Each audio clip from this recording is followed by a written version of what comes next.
It's an honor, Mr. Disney. Oh, Walt, now you gotta call me Walt. Behind the magic. I was just a kid from Missouri with a sketch of Mickey. Behind the movies. I am gonna do things with your Mary Poppins that are revolutionary. Was the man who created it all. Welcome to the Magic Kingdom. Is it all like this? Yep, isn't it wonderful?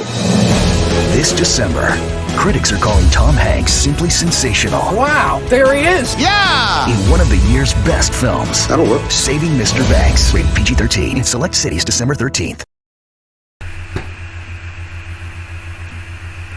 So about a week ago, I was perusing the Netflix movies, and I saw that they had Saving Mr. Banks, with Tom Hanks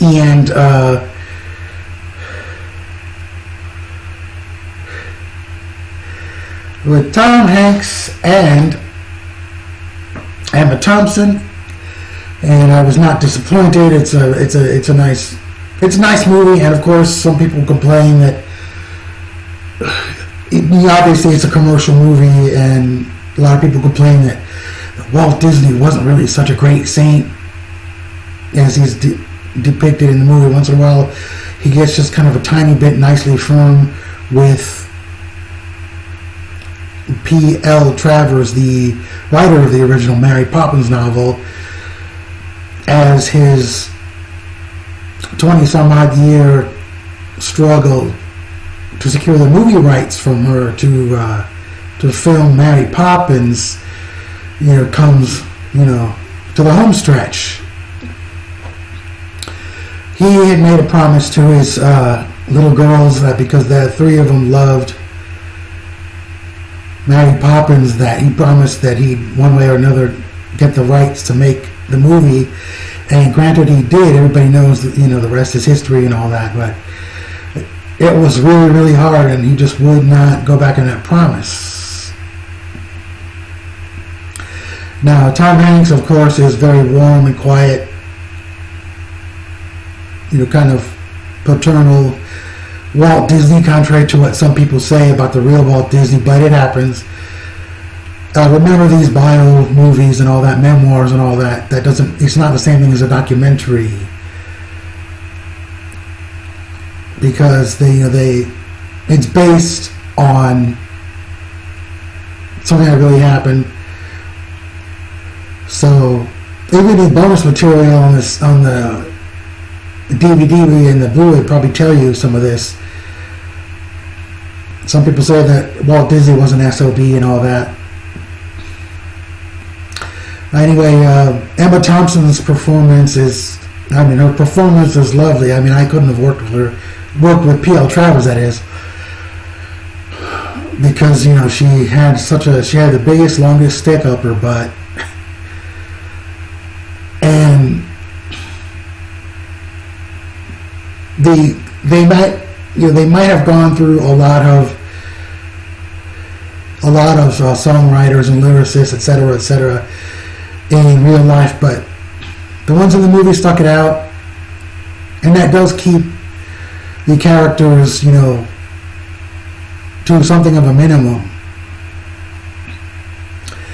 So, to remind us that this is biographical drama, and of course also, to show P.L. Travers' backstory, we see flashbacks from time to time of her, creative bond with her dad, and how she was always close to him, and so we see, whether where that goes, and the effects of alcohol and such on her beloved dad. He was very creative and very positive. So she wrote Mary Poppins, apparently because he taught her to dream. So you see what kind of family relationships they have. It doesn't start out just there, like covering all those years, but it's in flashbacks. And I wouldn't say that they're a miscalculation like some people have said, but we all have different opinions. So Emma Thompson's character is so severe and so unpleasable and so impossible and a lot of other things, but her performance is lovely and endearing, and she lets a little bit of vulnerability slip through the cracks. And so that's kind of her character arc, that leads to her character arc. So she, of course, was actually depicted as being kind of mean to Tom Hanks and dismissive of everyone and everything. And the book was her baby, so I can understand that.